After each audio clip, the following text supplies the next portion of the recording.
ভয় নয়, পুলিশকে বন্ধুত্বের পরিবেশ ফিরিয়ে আনার তাগিদ প্রধান উপদেষ্টার। পুলিশ হলো বন্ধু, এটাই হলো, কারণ আমি আইনের পক্ষের মানুষ, আমি আইন প্রতিষ্ঠা করার মানুষ। আইন হলো আমাদের সবার আশ্রয়। বিশ্লেষকরা বলছেন, জনগণের সাথে আস্থার সম্পর্কের ভাঙন জোড়া লাগেনি এখনো।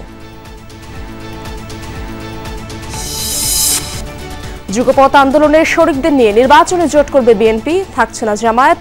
এনসিপিকে চ্যালেঞ্জ মানলেও আপাতত কৌশলী অবস্থান। এখন যেটা শুরু হয়েছে তাতে তৃতীয় পক্ষকে সুযোগ দেওয়ার ব্যবস্থা হচ্ছে। তো জাতীয় ঐক্যমত্যটা খুবই জরুরি। নির্বাচনের তফসিল ঘোষণা হোক, তারপরে কে কার সাথে জোটবদ্ধ হয় সেটা পরবর্তীতে দেখা যাবে। ইসির সাথে ওআইসিভুক্ত ১৯ দেশের প্রতিনিধির বৈঠক। প্রবাসীদের অন্তর্ভুক্তি নিশ্চিত করতে প্রক্সি ভোটের বিকল্প নেই, জানালেন নির্বাচন কমিশনার।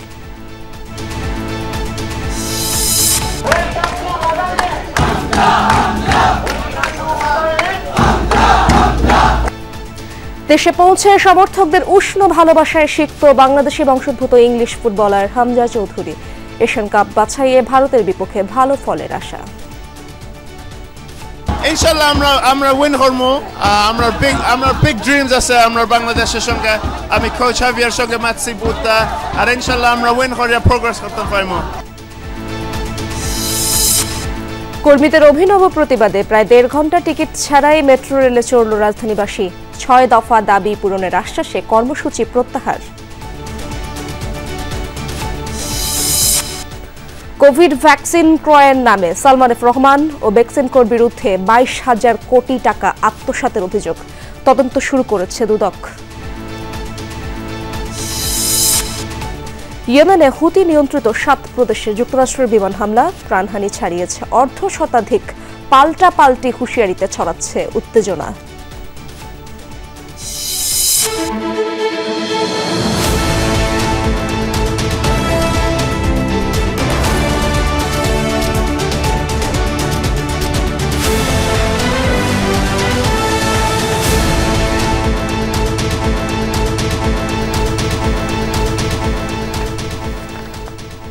আমন্ত্রণ দুপুরে বাংলাদেশে, আপনাদের সঙ্গে আছি আমি ইশরাত জাহান। এতক্ষণ শিরোনাম দেখছিলেন। ভয় নয়, পুলিশকে বন্ধুত্বের পরিবেশ ফিরিয়ে আনার তাগিদ দিয়েছেন প্রধান উপদেষ্টা ডক্টর মোহাম্মদ ইউনূস। মানুষ যেন পুলিশের কাছে আশ্রয় পায়, এমন মন্তব্য করেছেন তিনি। সোমবার রাজধানীর তেজগাঁওয়ে প্রধান উপদেষ্টার কার্যালয়ে অনুষ্ঠিত সভায় মাঠ পর্যায়ের পুলিশ কর্মকর্তাদের উদ্দেশ্যে দেয়া বক্তব্যে এসব কথা বলেন তিনি। প্রধান উপদেষ্টা আরও বলেন, আইন যদি সঠিকভাবে প্রয়োগ করা যায়, শৃঙ্খলা যদি প্রতিষ্ঠা হয়, তাহলে সব যুদ্ধে জয়ী হওয়া সম্ভব।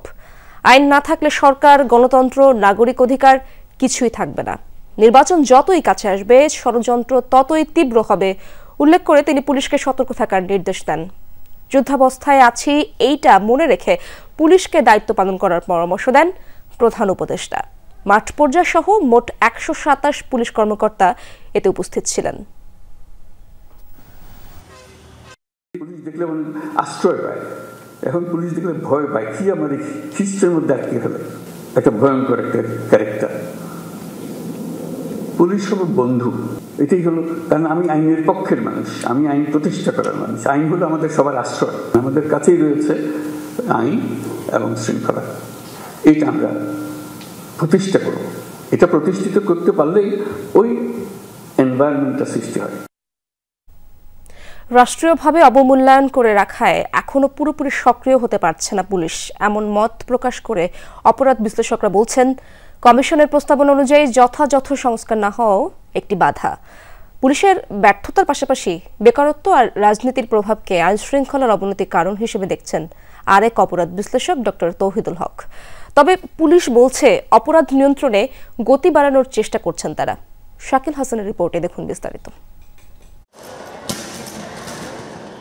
জুলাই অভ্যুত্থানে পুলিশের নিষ্ঠুরতা জনমনে ক্ষত তৈরি করেছে।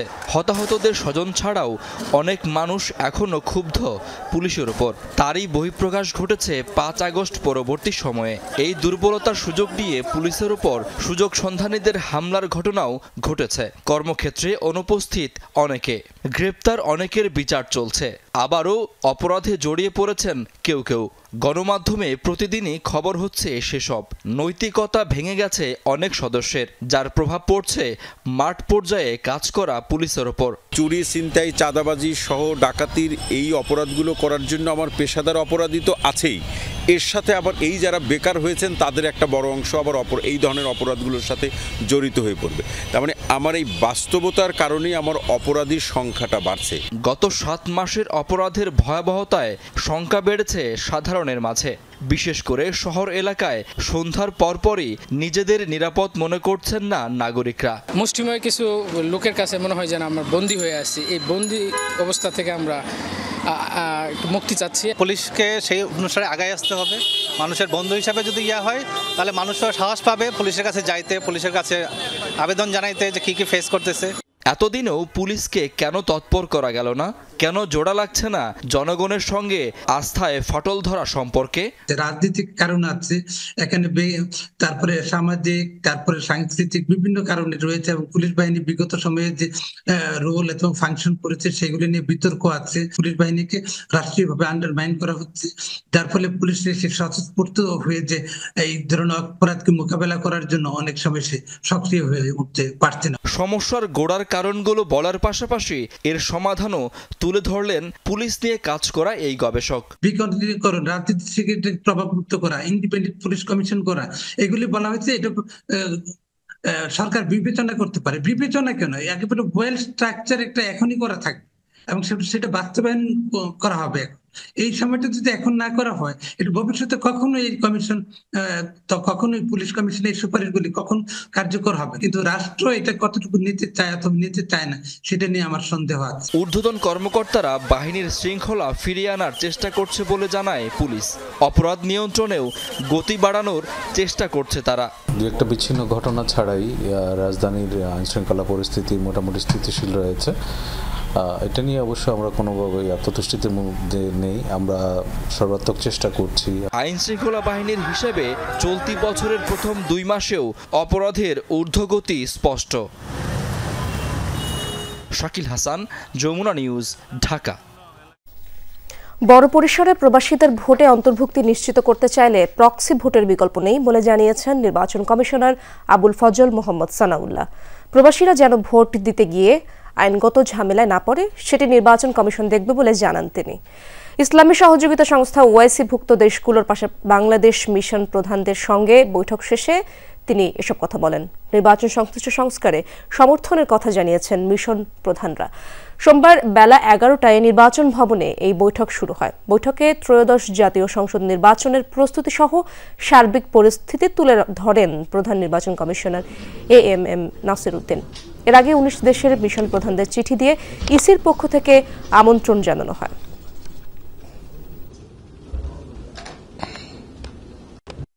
আর বড় স্কেলে যদি আগামী নির্বাচনে যদি আমরা প্রবাসীদেরকে ভোট দেওয়াতে চাই তাহলে প্রক্সি ছাড়া আর বিকল্প খুব একটা আছে বলে মনে হচ্ছে না। কারণ বাকি যে দুটো বিকল্প আছে এগুলো পাইলটিং পর্যায়ে যাওয়া যাবে, লার্জ স্কেল ডেপ্লয়মেন্ট হয়তো বা করা যাবে না। একটি গোষ্ঠী বিএনপির 16 বছরের আন্দোলন আর জুলাই অভ্যুত্থানের মধ্যে বিভাজন তৈরি করতে চায় বলে অভিযোগ করেছেন দলের সিনিয়র যুগ্ম মহাসচিব রুহুল কবির রিজভী। আর নির্বাচন দিয়ে জনগণের আস্থা পূরণের আহ্বান জানিয়েছেন বিএনপির স্থায়ী কমিটির সদস্য সেলিমা রহমান। সকালে নয়াপল্টনে দলের কেন্দ্রীয় কার্যালয়ের সামনে জাতীয়তাবাদী মহিলা দল আয়োজিত আসিয়াকে ধর্ষণের বিচারের দাবিতে বিক্ষোভ মিছিল পূর্ব সমাবেশে তারা এসব কথা বলেন। নেতারা বলেন, সমাজে যে অসুস্থ পরিবেশ সৃষ্টি হয়েছে সেটি শুধুমাত্র শেখ হাসিনার দুঃশাসনের কারণে। অবাধ সুষ্ঠু নির্বাচন দেবে অন্তর্বর্তীকালীন সরকার, এমন বিশ্বাস জনগণের। জুলাই আগস্টের গণঅভ্যুত্থান বিএনপির 15 বছরের আন্দোলনের বহিঃপ্রকাশ বলে মন্তব্য করেন বিএনপি নেতারা। নুসরাত পালন থেকে শুরু করে গত ফ্যাসিস্ট সরকার আমলে একের পর এক নারী ধর্ষিত হয়েছে, কিন্তু তাদের যারা ধর্ষকারী তাদের কোনো বিচার হয়নি, এমনকি হত্যাকারী যারা তাদের কোনো বিচার হয়নি। বিগত 16 বছর শেখ হাসিনার শাসন আমল ছিল অপরাধীদের অভয়ারণ্য। অপরাধী, ধর্ষক, টাকা লুটেরা এবং ক্যাসিনোর মালিকদের রমরমা আধিপত্য ছিল আমাদের সমাজে। নতুন রাজনৈতিক বাস্তবতায় নির্বাচন নিয়ে কৌশল পরিবর্তন করেছে বিএনপি। এককভাবে নয়, যুগপৎ আন্দোলনের শরিকদের নিয়ে নির্বাচনী জোট করার পথে দলটি। শীর্ষ নেতারা জানান, নির্বাচনের তফসিল ঘোষণার পরই আসন ভাগাভাগি নিয়ে চূড়ান্ত সিদ্ধান্ত হবে। তবে জামায়াতের সাথে এবার কোনো জোট করছে না বিএনপি। নতুন দল এনসিপির সাথে নির্বাচনী সমঝোতা নিয়ে এখনই কোনো সিদ্ধান্ত নিতে নারাজ দলটি। সহকর্মী আরিফিন শাকিলের রিপোর্টে দেখুন বিস্তারিত। ডিসেম্বরে নির্বাচন হতে পারে এমন লক্ষ্য নিয়ে প্রস্তুতি নিচ্ছে বিএনপি। সেই সমীকরণে ছোট দলের বড় নেতাদের কাছে রাখার চেষ্টায় দলটি। এক্ষেত্রে হাসিনা বিরোধী যুগপৎ আন্দোলনের সহযোগীদেরই ভোটের ট্রেনের সহযাত্রী করতে চায় তারা। সমমনাদের দেওয়া হচ্ছে জাতীয় সরকারে রাখার প্রতিশ্রুতিও। বিএনপি এখন পর্যন্ত জোটগতভাবে নির্বাচন করার ইচ্ছা রয়েছে এবং আমরা 300 আসনের প্রার্থী দেবই। তাতে বিএনপির প্রার্থীরাও থাকবে, সাথে সাথে যারা আমাদের সাথে জোট সঙ্গী আছে যুগপৎ আন্দোলনে যারা আমাদের সঙ্গী তাদের মধ্য থেকে প্রার্থী দেওয়া হবে এবং নির্বাচনের ফলাফল ঘোষণার পরে পরিস্থিতি দেখে আমরা চেষ্টা করব একটা জাতীয় সরকার গঠন করার জন্য, বিএনপি যদি সংখ্যাগরিষ্ঠতা পায়। আমরা আমাদের সাথে যুগপৎ আন্দোলনে যারা আমাদের শরিক ছিল, যারা ফ্যাসিবাদ বিরোধী গণতান্ত্রিক আন্দোলনে আমাদের সাথে ছিলেন, তাদেরকে সাথে নিয়ে নির্বাচন করার আমাদের একটা সিদ্ধান্ত আছে, সেটা সামনে দেখা যাবে। তবে নির্বাচনী যাত্রায় বিএনপির সামনে বড় চ্যালেঞ্জ নতুন রাজনৈতিক দল জাতীয় নাগরিক পার্টি এনসিপির আত্মপ্রকাশ। দলটির নেতাদের নির্বাচন সংক্রান্ত বক্তব্য ও তৎপরতা নিয়ে আলোচনা হয়েছে বিএনপির স্থায়ী কমিটিতে। যদিও এনসিপিকে চ্যালেঞ্জ মনে করলেও নির্বাচনী সমঝোতার ক্ষেত্রে কৌশলী অবস্থান বিএনপির। নেতারা বলছেন, রাজনীতিতে শেষ বলে কিছু নেই। পলিটিক্সে কিছুই উড়িয়ে দেওয়া যায় না, পলিটিক্স সবসময় ঘুরতে থাকে। সুতরাং এখন কিছু মন্তব্য করা আমার জন্য কঠিন। এখন তো জাতীয় ঐক্য করা দরকার। এখন যেটা শুরু হয়েছে তাতে তৃতীয় পক্ষকে সুযোগ দেওয়ার ব্যবস্থা হচ্ছে তো, তাই না? তো জাতীয় ঐক্যমতটা খুবই জরুরি। সেই জাতীয় ঐক্যমত হইতে পারে, ডিপেন্ড করে তখনকার পলিটিক্যাল সিনারিও কি দাঁড়াবে। নির্বাচনের তফসিল ঘোষণা হোক, তারপরে কে কার সাথে জোটবদ্ধ হয় সেটা পরবর্তীতে দেখা যাবে। নির্বাচনী প্রক্রিয়ায় যে সকল রাজনৈতিক দল অংশগ্রহণ করে তারা সবাই প্রতিদ্বন্দ্বী হয়, এখানে প্রতিপক্ষ ভাবার কোনো কারণ নাই। জাতীয় সংসদ নির্বাচনে জামাতের সাথে কোনো জোট হবে না বলেই জানিয়েছেন বিএনপি নেতারা। আরিফিন শাকিল, যমুনা নিউজ, ঢাকা। বাংলাদেশের মাটিতে পা রেখেই ভক্তদের অভ্যর্থনা ও ভালোবাসায় সিক্ত হয়েছেন হামজা চৌধুরী। ফুলেল শুভেচ্ছা পাওয়ার পর বিমানবন্দর থেকে ছাদ খোলা গাড়িতে করে বাড়ির উদ্দেশ্যে রওনা হয়েছেন এই মিডফিল্ডার।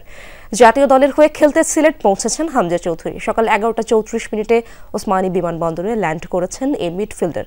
হামজার সফর সঙ্গী হয়ে এসেছেন তার মা, স্ত্রী, 3 সন্তান ও 2 ভাই। তার বাবা ইতিমধ্যেই এসেছেন বাংলাদেশে। বিমানবন্দরে হামজাকে বরণ করে নেন বাংলাদেশ ফুটবল ফেডারেশন কর্মকর্তারা। সিলেট থেকে হামজা যাবেন হবিগঞ্জ জেলার বাহুবলের নিজ গ্রাম স্নানঘাটে। হামজার নিরাপত্তা নিশ্চিত করেছে বাফুফে। নিরাপত্তার চাদরে মুড়ে ফেডারেশনের বিশেষ গাড়িতে করে হামজা ফিরবেন গ্রামে। একটি ছাদ খোলা জিপে সফর করবেন হামজা।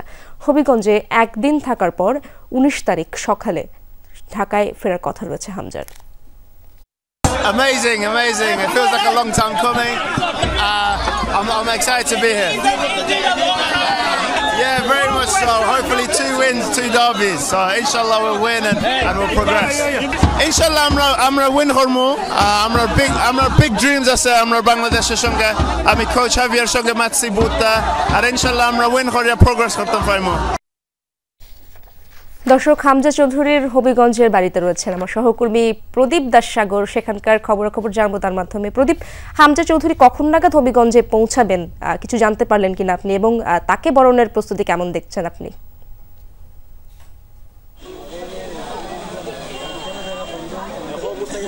ইশরাত, আসলে হামজা চৌধুরীর বাড়িতে তার জন্য যে অপেক্ষা সেটি শুরু হয়েছে আসলে সকাল থেকে। এখানে বিকাল 3:30 নাগাদ তার পৌঁছার কথা, কিন্তু যেহেতু সিলেট থেকে গাড়ি যোগে এখানে আসবেন এই কারণে আসার পথে হয়তো কিছুটা সময় বিলম্ব হতে পারে। আমরা এখন রয়েছি হামজা চৌধুরীর যে স্নানঘাটের বাড়ি, তার বাড়ির ঠিক পেছনের একটি মাঠে। এই মাঠে তিনি আসার পরে কি ছোট সমাবেশ হবে এবং এই সমাবেশে যারা আছেন এই এলাকার মানুষ এর মধ্যে সবাই তারা আসতে শুরু করেছেন এবং আপনি নিশ্চয়ই দেখতে পাচ্ছেন যে আরও যেহেতু ঘন্টা 2-1 বাকি, তারপরও অনেকেই চলে এসেছেন এবং তারা অপেক্ষা করছেন যে তাদের সেই কাঙ্ক্ষিত পুরুষ হামজা চৌধুরী, যাকে নিয়ে বাংলাদেশ ফুটবল হয়তো অনেক দূর এগিয়ে যাবে, যে স্বপ্ন আমরা সবাই দেখছি, সেই স্বপ্ন যাতে সহযাত্রী তারা হতে পারেন। মূলত এই কারণে তারা এখানে এসেছেন এবং তারা প্রত্যাশা করছেন হামজা চৌধুরী ইংল্যান্ডের যেভাবে খেলেছেন একই রকমভাবে বাংলাদেশ জাতীয় দলকেও অনেক দূর এগিয়ে নিয়ে যাবেন এবং বাংলাদেশের ফুটবলের মানের পাশাপাশি এই অঞ্চলের যে সুনাম সেটা আসলে বাংলাদেশ তথা বিশ্বের সব জায়গায় ছড়িয়ে পড়বে। সব কিছু মিলে আসলে হবিগঞ্জে এই স্থানঘাট এলাকায় উৎসবের আমেজ বিরাজ করছে এবং এইখানে নিরাপত্তা নিশ্চিতের জন্য এর মধ্যে বেশ সংখ্যক পুলিশ এখানে দায়িত্ব পালন করছে। আর সবকিছু মিলিয়ে এখানকার যে প্রস্তুতি সেটি অত্যন্ত উৎসবমুখর এবং উৎসবমুখর অবস্থা দেখছি আমরাও। ধন্যবাদ আপনাকে প্রদীপ। কয়েক ঘন্টা পর স্বাভাবিক হয়েছে মেট্রো রেল চলাচল। 11টার দিকে টিকিট বিক্রি চালু হলে যাত্রী ভোগান্তি কমে আসে। এমআরটি পুলিশ সদস্য মেট্রো রেলের 4 কর্মী লাঞ্ছিত হওয়ার প্রতিবাদে সকাল থেকে ভিন্নধর্মী কর্মসূচি পালন করেছে মেট্রো রেল কর্মীরা। প্রথমে মেট্রো রেল না চালানোর কথা বলেও পরে বিনা টিকিটে মেট্রো রেল চলে প্রায় 1.5 ঘন্টা। এরপর কর্তৃপক্ষের আশ্বাসে টিকিট ব্যবস্থা চালু করলেও পরে আবার তা বন্ধ করে দেয়। পরে যাত্রীরা ডিজিটাল বিক্রয় মেশিন থেকে টিকিট সংগ্রহ করে মেট্রোতে চলাচল করেন। এর আগে মেট্রো রেল কর্মীরা 6 দফা দাবি আদায়ের বার্তা প্রশাসনকে পৌঁছে দিতে টিকিট কাটা বন্ধ রাখে। রোববার বিকেল 5:15টার দিকে ঢাকা ম্যাস ট্রানজিট কোম্পানি লিমিটেডের 4 জন কর্মীকে মৌখিক ও শারীরিকভাবে এমআরটি পুলিশ সদস্যরা লাঞ্ছিত করার অভিযোগ ওঠে। এই ঘটনার দৃষ্টান্তমূলক সাজা এবং 6 দফা দাবিতে কর্মীরা নিয়মিত কার্যক্রমে অংশ না নেয়ার ঘোষণা দেন।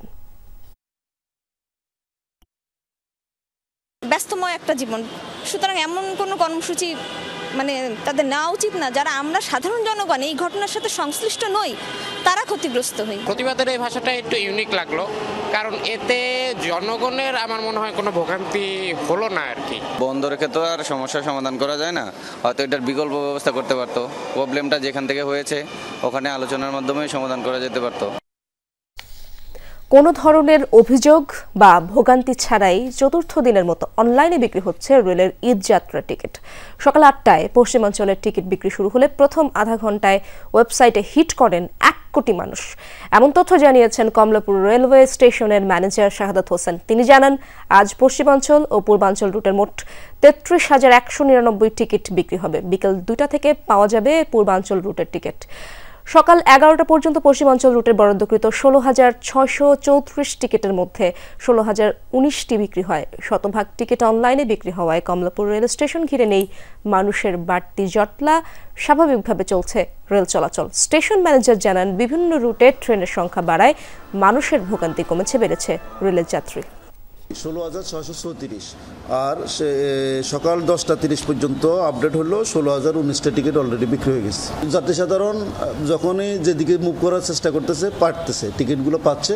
হ্যাঁ, কিছু বিষয় হলো অনেক যাত্রী হয়তো সবাই টিকিট পাচ্ছে না, কিন্তু নির্বিঘ্নে টিকিটগুলো পাচ্ছে। এয়ারপোর্ট সিকিউরিটি ফোর্স গঠনের প্রস্তাব বাতিল সহ 6 দফা দাবিতে সকালে বিক্ষোভ করেছে বাংলাদেশ বেসামরিক বিমান চলাচল কর্তৃপক্ষের কর্মকর্তা ও কর্মচারীরা। সকালে বেবিচকের প্রধান কার্যালয়ের সামনে মানববন্ধন ও বিক্ষোভ করেন তারা। পরে কিছুক্ষণ প্রধান সড়কে অবস্থান নিয়ে একপাশের সড়কে যান চলাচল বন্ধ করে দেন তারা। পরে সিভিল অ্যাভিয়েশন চেয়ারম্যানের অনুরোধে রাস্তা ছেড়ে দেন আন্দোলনকারীরা। অবস্থান নেন বেবিচকের প্রধান কার্যালয়ের ভেতরে। বেবিচকে বিমান বাহিনীর আধিপত্যের বিরুদ্ধে বিভিন্ন স্লোগান দিতে থাকেন কর্মচারীরা। বেবিচক চেয়ারম্যান আশ্বস্ত করেন, কর্মকর্তা কর্মচারীদের সাথে কোনো ধরনের বৈষম্য করা হবে না। 10 সদস্যের একটি কমিটি করে আলোচনার প্রস্তাব দেন তিনি। এরপরই বিক্ষোভ প্রত্যাহার করেন কর্মকর্তা এবং কর্মচারীরা। এদিকে দেশের বিভিন্ন বিমানবন্দরে বিক্ষোভ করছেন সিভিল অ্যাভিয়েশন কর্মকর্তা কর্মচারীরা। সকাল থেকে নীলফামারী, চট্টগ্রাম, কক্সবাজার সহ বিভিন্ন স্থানের এয়ারপোর্ট এলাকায় বিক্ষোভ কর্মসূচি পালন করছে তারা। আন্দোলনকারীরা বেসামরিক কর্মকর্তা কর্মচারীদের বদলে একটি বাহিনীর সদস্যদের দখলদারিত্বের অভিযোগ করেন। বেসামরিক বিমান চলাচল কর্তৃপক্ষের নিজস্ব নিরাপত্তা সংস্থা গঠনের উদ্যোগ বন্ধের দাবি জানান কর্মকর্তা কর্মচারীরা। সিলেটের এমসি কলেজ ছাত্রাবাসে তরুণীকে তুলে নিয়ে দলবদ্ধ ধর্ষণের ঘটনায় করা মামলার বিচার দ্রুত ট্রাইব্যুনালে হতে বাধা নেই বলে আদেশ দিয়েছেন আপিল বিভাগ। সকালে আপিল বিভাগের জ্যেষ্ঠ বিচারপতি আশফাকুল ইসলামের নেতৃত্বাধীন 3 বিচারপতির আপিল বেঞ্চ এই আদেশ দেন। এদিন বছর 2 আগে মামলাটি দ্রুত বিচার ট্রাইব্যুনালে নেয়ার বিরুদ্ধে রাষ্ট্রপক্ষের করা আপিল প্রত্যাহার করে নেন অ্যাটর্নি জেনারেল অফিস। 2020 সালের 25 সেপ্টেম্বর এমসি কলেজের ছাত্রাবাসে স্বামীকে আটকে রেখে ওই তরুণীকে ধর্ষণ করা হয়। এই ঘটনায় তার স্বামী বাদী হয়ে সিলেট মহানগর পুলিশের শাহপরান থানায় 6 জনের নাম উল্লেখ করে এবং 2 জনকে অজ্ঞাতনামা আসামি করে ধর্ষণ ও চাঁদাবাজির অভিযোগে পৃথক 2টি মামলা করেন। ঘটনার 3 দিনের মধ্যে 6 আসামি ও সন্দেহভাজন 2 জনকে গ্রেপ্তার করে পুলিশ ও র্যাব। আসামিরা আদালতে 164 ধারায় জবানবন্দি দিয়ে ঘটনার দায় স্বীকার করেন। আসামিদের ডিএনএ নমুনা পরীক্ষায় 8 জন আসামির মধ্যে 6 জনের ডিএনএর মিল পাওয়া যায়। 2টি মামলারই অভিযোগপত্র আদালতে জমা দেয় পুলিশ, কিন্তু শুরু হয়নি বিচার কাজ। সিলেট এমসি কলেজে আজকে থেকে প্রায় 4 বছর আগে গণধর্ষণ হয়েছিল। 2 বছর পরে সেই মামলাটার শুনানি হয়। রাষ্ট্রপক্ষ তার অ্যাপিলটি নিজেরাই প্রত্যাহার করে নিয়েছে। এর মাধ্যমে মামলাটি দ্রুত বিচার ট্রাইব্যুনালে 30 দিনের মধ্যে স্থানান্তর করার হাইকোর্টের যে আদেশ ছিল সেটা বহাল থাকলো। কুমিল্লায় স্বামীকে আটকে রেখে স্ত্রীকে 2 দফা দলবদ্ধ ধর্ষণের মামলায় 5 জনকে গ্রেপ্তার করেছে পুলিশ। রোববার দিনভর জেলার বিভিন্ন স্থানে অভিযান চালিয়ে আসামিদের গ্রেপ্তার করা হয়। পুলিশ জানায় গেল 13 মার্চ ভুক্তভোগী স্বামীর সাথে লাকসামে নানা বাড়িতে যায়। পরদিন ভোরে নিজ বাড়িতে ফেরার জন্য লাকসাম বাইপাস মোড় থেকে সিএনজিতে ওঠে। সিএনজি চালক মাসুদ কৌশলে তাদের গন্ডামারা এলাকায় নিয়ে যায়। সেখানে স্বামীকে আটকে রেখে পরিত্যক্ত একটি বাড়িতে নিয়ে দলবদ্ধভাবে স্ত্রীকে ধর্ষণ করে মাসুদ আলী। পরিত্যক্ত ওই বাড়িটি উপজেলা আওয়ামী লীগের সাধারণ সম্পাদক মোহাম্মদ আলীর। 5 আগস্ট সরকার পতনের পর বাড়িটি ভাঙচুর করা হয়। পরে সেখান থেকে ভুক্তভোগীকে বিলকিস আক্তার নামের এক নারীর ভাড়া বাসায় নিয়ে আরেকবার নির্যাতন করা হয়। এই ঘটনায় রোববার মামলা হলে ধর্ষণের দায়ে মাসুদ ও আলী এবং ধর্ষণের সহযোগিতার অভিযোগে হৃদয়, আলামিন ও বিলকিসকে গ্রেপ্তার করে পুলিশ। ওর হাজব্যান্ডকে ওই যে আপনার লালমাই বাগমারা ওখানে করে রাস্তার পাশে নামাই দিয়ে ওর ওয়াইফকে নিয়ে আমাদের ইয়াতে ঢুকে গেছে লাকসামে। ঢুকে ওই যে মন্ত্রী আছে না, মন্ত্রী একটা বাড়িটা তখন পরিত্যক্ত বাড়ি হয়ে গেছে, ওই বাড়িতে নিয়ে ওই যে 2 জনে রেপ করছে। আজ 17 মার্চ বঙ্গবন্ধু শেখ মুজিবুর রহমানের 105তম জন্মবার্ষিকী। 1920 সালের এই দিনে তৎকালীন ফরিদপুর জেলার গোপালগঞ্জের টুঙ্গিপাড়ায় জন্মগ্রহণ করেন তিনি। 4 বোন এবং 2 ভাইয়ের মধ্যে শেখ মুজিবুর রহমান ছিলেন তৃতীয়। 1927 সালে শেখ মুজিব গিমাডাঙ্গা প্রাথমিক বিদ্যালয়ে পড়াশোনা শুরু করেন। কিশোর বয়সেই রাজনীতিতে সম্পৃক্ত হন। গোপালগঞ্জ মিশন স্কুলে 8ম শ্রেণীতে পড়ার সময় ব্রিটিশ বিরোধী আন্দোলনে যোগ দেয়ায় তিনি প্রথমবার কারাবন্দী হন। 1971 সালে তার নেতৃত্বে একত্রিত হয় বাঙালি, মুক্তির সংগ্রামে ঝাঁপিয়ে পড়েন, অর্জন করেন নতুন সার্বভৌম স্বাধীন বাংলাদেশ। আওয়ামী লীগ ক্ষমতায় থাকাকালে এই দিনটিকে জাতীয় শিশু দিবস হিসেবে পালন করা হতো। 2024 সাল পর্যন্ত শিশু দিবস রাষ্ট্রীয়ভাবে পালিত হয়। গত 5 আগস্ট ছাত্র জনতার অভ্যুত্থানে শেখ হাসিনা পালিয়ে গেলে দায়িত্ব নেয় অন্তর্বর্তী সরকার। জাতীয় দিবসের তালিকা থেকে বাতিল হয় 17 মার্চ। দিবসটির সরকারি ছুটিও বাতিল হয়। করোনাকালে ভ্যাকসিন ক্রয়ের নামে সালমান এফ রহমান ও বেক্সিমকো ফার্মার বিরুদ্ধে 22,000 কোটি টাকা আত্মসাতের অভিযোগের তদন্ত শুরু করেছে দুদক। করোনাকালে দেশে ভ্যাকসিন সরবরাহ করে বেক্সিমকো ফার্মাসিউটিক্যালস। অভিযোগ রয়েছে করোনা ভ্যাকসিনকে কেন্দ্র করে সালমান এফ রহমানের নেতৃত্বে গড়ে উঠেছিল একটি সিন্ডিকেট। চক্রটি অন্তত 22,000 কোটি টাকা আত্মসাৎ করেছে বলে অভিযোগ রয়েছে। সেই সাথে সালমান এফ রহমানের বিরুদ্ধে অভিযোগ তিনি বাংলাদেশে আবিষ্কৃত করোনা ভ্যাকসিনের অনুমোদন পেতে প্রভাব খাটিয়েছেন। বিডিআর হত্যাকাণ্ডের বিস্ফোরক দ্রব্য নিয়ন্ত্রণ আইনের মামলায় 239 জন আসামির জামিন আদেশের কথা রয়েছে আজ। এর আগে বৃহস্পতিবার কেরানীগঞ্জের কেন্দ্রীয় কারাগারে অস্থায়ী বিশেষ আদালতে জামিনের আবেদন দাখিল করা হয়। এদিন আদালতে সাক্ষ্য দেন মামলার 227 নম্বর সাক্ষী। পিলখানা হত্যাকাণ্ডের মামলায় 834 জন আসামির মধ্যে এখন পর্যন্ত জামিন পেয়ে মুক্তি পেয়েছেন 178 জন। নথি দাখিলে অসতর্কতার কারণে জামিন বিলম্বিত হয়েছে বলে অভিযোগ রাষ্ট্রপক্ষের আইনজীবীদের। এদিকে জামিনের আদেশ শুনতে অন্যান্য দিনের মতো ঢাকা মহানগর দায়রা জজ আদালতে ভিড় করেছে আসামির স্বজনরা। দ্রুত জামিনের আদেশ দেওয়ার দাবি জানিয়েছেন তারা। যারা নির্দোষী তাদের খালাস দিয়ে দিক, আর যারা দোষী তাদের শাস্তি দিক। আমাদের এটাই আবৃত্তি। আমাদের একটাই দাবি, আমাদেরকে বিডিআররা জানি আজকে জামিনের আদেশ জানি আজকে দেয়। অপেক্ষার জীবনের সাথে লড়াই করতে হচ্ছে। অপেক্ষার জীবন যে কত কঠিন এ তো যারা অপেক্ষার জীবন অতিবাহিত করতেছে তারাই বোঝে। এসি ও ফ্রিজে ব্যবহৃত নিম্নমানের গ্যাস বাজার থেকে প্রত্যাহার এবং সিন্ডিকেটের বিরুদ্ধে ব্যবস্থা নেওয়ার দাবিতে মানববন্ধন করেছেন আরএসসি মালিক শ্রমিক কল্যাণ অ্যাসোসিয়েশন। সকালে পরিবেশ অধিদপ্তরের সামনে এই মানববন্ধন করা হয়। এ সময় এসি ও ফ্রিজে ব্যবহৃত গ্যাস সিন্ডিকেটের বিরুদ্ধে ব্যবস্থা নেওয়ার দাবি জানান মালিক শ্রমিকরা। অভিযোগ করেন গ্যাস সিন্ডিকেটে জড়িত জিয়াউল হক ও তার মদতপুষ্টদের দিয়ে পরিবেশ অধিদপ্তর তদন্ত কমিটি গঠন করেছে। দ্রুত দাবি না মানা হলে সারা দেশে কঠোর আন্দোলনের হুঁশিয়ারি দেন কল্যাণ অ্যাসোসিয়েশন। বলেন এসি ও ফ্রিজের জন্য নিম্নমানের গ্যাস চড়া মূল্যে বিক্রি হচ্ছে। সিন্ডিকেটের সঙ্গে যুক্ত নয় এমন আমদানিকারকদের লাইসেন্স দেওয়ার জোর দাবি জানানো হয়।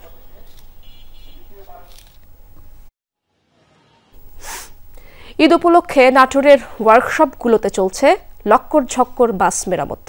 ব্যস্ত সময় পার করছেন শ্রমিকরা। এতে দুর্ভোগ দুর্ঘটনার শঙ্কায় যাত্রীরা। হাইওয়ে পুলিশ ও বিআরটিএ জানিয়েছে ঈদযাত্রায় এসব বাস সড়কে নামানোর সুযোগ নেই। অভিযানে নামার ঘোষণা দিয়েছেন তারা। ঈদযাত্রায় নামানো হবে মহাসড়কে, তাই মেরামত চলছে লক্কর ঝক্কর বাস। নাটোরের ওয়ার্কশপগুলোতে দিনরাত ব্যস্ততা। বড়হরিশপুরের বিভিন্ন ওয়ার্কশপে অন্তত 200 বাস ঈদ উপলক্ষে মেরামত করা হচ্ছে। ঢাকা, নারায়ণগঞ্জ ও গাজীপুরের যাত্রী টার্গেট। মালিকদের নির্দেশনা অনুযায়ী কাজ করছেন শ্রমিকরা। সিটের কাজ, বডির কাজ, তারপরে আপনার হলো আনুষঙ্গিক যেগুলো ডেকোরেশনের কাজ আছে এগুলো করছি। আর 10 টাকার রঙের কাজ হচ্ছে এবং নতুন গাড়ির বডি হচ্ছে। কারোই দম ফেলার সময় নেই, সবাই 24 ঘন্টা সার্ভিস দিচ্ছে। মোটামুটি 10-12টা গাড়ি এখানে বসে আছে। প্রতি বছরই ঈদযাত্রায় ভোগান্তির কারণ হয়ে দাঁড়ায় এসব বাস। শুধু রং বদলালেও ফিটনেস না থাকায় মাঝপথেই হয় নষ্ট। ভোগান্তিতে পড়েন যাত্রীরা।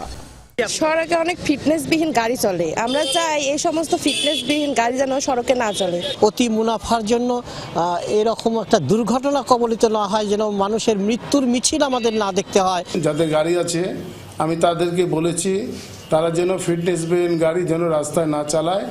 হাইওয়ে পুলিশ বলছে লক্কর ঝক্কর বাস নামানোর সুযোগ নেই। অভিযানে নামার ঘোষণা বিআরটিএর। বাস এবং দেখা যায় কিছু ট্রাক পিকআপে করে ঢাকা থেকে বিভিন্ন স্থান হতে লোকজন আসে, যেটা আমাদের সড়ক বা মহাসড়কের জন্য একেবারে বিপজ্জনক। আমরা তাদের বিরুদ্ধে আইনানুগ ব্যবস্থা নেওয়ার জন্য প্রতিনিয়ত মোবাইল কোর্ট করব। ঈদের 15 দিন আগে এবং ঈদের পরবর্তী 15 দিন পর্যন্ত আমরা মহাসড়কে মোবাইল কোর্ট পরিচালনা করে আসব। জেলা বাস মালিক সমিতির হিসেবে প্রতি বছর ঈদের সময় বিভিন্ন স্থান থেকে 1.5 লক্ষাধিক মানুষ নাটোরে আসেন। ওবায়দুর রহমান, যমুনা নিউজ। যতই দিন যাচ্ছে ঘনিয়ে আসছে ঈদের সময়। প্রিয়জনদের জন্য সাধ্যের মধ্যে সেরা উপহারটি বেছে নিতে ক্রেতা সমাগম বাড়তে শুরু করেছে বিপণী বিতানগুলোতে। প্রতিবারের মতো এবারও পোশাকে রয়েছে নতুনত্ব। ভিড় এড়াতে আগেভাগে এই কেনাকাটা সারছেন অনেকে। ঈদের এখনো বাকি বেশ কিছুদিন। এর মধ্যেই ঝিনাইদহের বিপণী বিতানগুলোতে বাড়তে শুরু করেছে ক্রেতা সমাগম। পোশাকের পাশাপাশি চাহিদা রয়েছে নিত্য প্রয়োজনীয় নানা সামগ্রীর। বরাবরের মতোই ছেলেদের প্রধান আকর্ষণ পাঞ্জাবিতে। মেয়েদের পোশাকেও রয়েছে নতুনত্ব। ট্রেন্ড অনুযায়ী এসেছে বারবেরি, এলিনা সহ নতুন নতুন সব নাম আর ঢঙের পোশাক। ভিড় এড়াতে আগেভাগেই মার্কেটে এসে কেনাকাটা সেরে ফেলছেন অনেকে। দাম ঠিক আছে, মানে ড্রেস অনুযায়ী যেটা যেরকম ওনারা সেরকমই রাখার চেষ্টা করেন। মনের ভিতরে অনেক শান্তি আছে, মানুষও শান্তিভাবে কেনাকাটা করতে পারছে। ঠিক আছে, বেচা কিনা ভালো হবে আল্লাহ দিলে। অন্যান্য বছরে 15 রোজার পরেই এই জমজমাট হয়, এবছর মোটামুটি 5-7 রোজার পরেই জমজমাট। আগে তো ইন্ডিয়ান অ্যাভেলেবেল পাওয়া যেত, এখন তো অ্যাভেলেবেল নাই। পাকিস্তানি এইগুলোই অ্যাভেলেবেল পাওয়া যাচ্ছে আর কি। সেই ক্ষেত্রে জর্জেট, সুতি কাপড়, বিভিন্ন ধরনের রেডিমেড আইটেমগুলোই আমরা বেচতেছি। বাহারি পোশাক নিয়ে সেজেছে গোপালগঞ্জের দোকানপাটও। মানে সন্তুষ্ট হলেও দাম নিয়ে মিশ্র প্রতিক্রিয়া ক্রেতাদের। বাজারের দরদাম ঠিকই আছে, ড্রেসের কোয়ালিটিও ভালো আছে, আর আরও দেখবো, ঘুরবো, ফিরবো, কিনবো। গতবারের তুলনায় কোয়ালিটি দিক থেকে আমি স্যাটিসফাইড, কিন্তু রেটের দিক থেকে একটু গতবার থেকে একটু এক্সেস। অরিজিনাল পাকিস্তানি থ্রি পিসগুলো আছে, স্টিচ আনস্টিচ, এগুলাই দেখছে বেশি। আর এগুলো হ্যাঁ এখন সেলও হচ্ছে। পণ্যের মান অনুযায়ী হলো দাম, কোয়ালিটি যেরকম দামটা কিন্তু সেরকমই হবে। নিম্ন আয়ের মানুষের কথা মাথায় রেখে সাজানো হয়েছে ফুটপাত ও খোলা জায়গার অস্থায়ী দোকানগুলোও। সেখানে তুলনামূলক অল্প দামে পছন্দের পোশাক, গয়না, জুতাসহ পাওয়া যাচ্ছে বিভিন্ন পণ্য। সাইফ আহমেদ, যমুনা নিউজ। ইয়েমেনে দ্বিতীয় দিনের মতো জোরদার অভিযান চালিয়েছে যুক্তরাষ্ট্র। হুতি বিদ্রোহীদের অবস্থান লক্ষ্য করে চালানো হামলায় প্রাণহানি বেড়ে দাঁড়িয়েছে 53 জনে। জবাবে মার্কিন রণতরী লক্ষ্য করে ব্যালিস্টিক ও ক্রুজ মিসাইল ছুটেছে ইয়েমেনের বিদ্রোহীরা। লোহিত সাগরে জাহাজে আগ্রাসন বন্ধ না হওয়া পর্যন্ত অভিযান চালিয়ে যাওয়ার ঘোষণা দিয়েছে ওয়াশিংটন। হামলা দিয়েই জবাবের পাল্টা হুঁশিয়ারি দিয়েছে হুতিরাও।